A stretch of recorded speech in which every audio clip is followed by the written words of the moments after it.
You're watching our final storm forecast before our New Jersey nor'easter comes on Saturday. It's meteorologist Joe Martucci here. From here on out, we'll be live tracking this storm for you. But let's take a look at what you can expect with our rainfall totals. We're looking for anywhere from 1 to 2 inches of rain. Localized amounts over 2 inches, though. I do believe we'll see plenty of places, probably inland, that get over the 2-inch mark. And we have that flood watch in effect from 4 a.m. Saturday to 8 a.m. on Sunday here.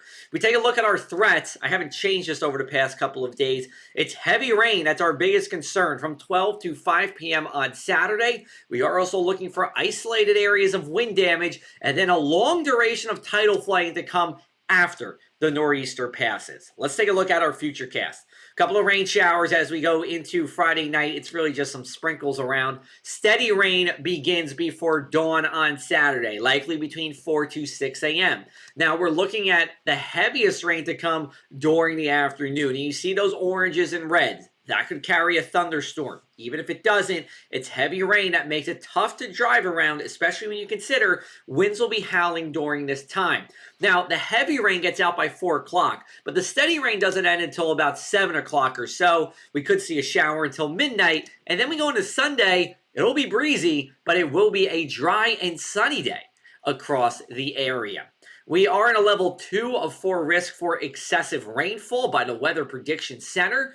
This means spotty flash flooding will be possible in those streams and creeks, as well as our roadways here. So level 2 is something we see a few times a year in those heavier rain events. We also have the possibility of river flooding on our bigger rivers. Think the Mullica River, the Morris River, for example, the Toms River.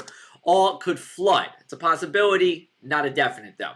Then we look at that power outage concern, and I do believe we have that risk. And it's because we're talking about sustained winds 20 to 25 miles an hour and gusts up to 55 miles an hour here. And not to mention, we could see lightning. That could knock out power as well.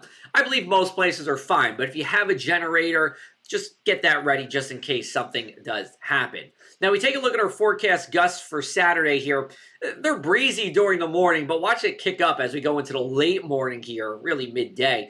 Gusts 40 to 50, 55 miles an hour. That lasts until about 3 o'clock or so.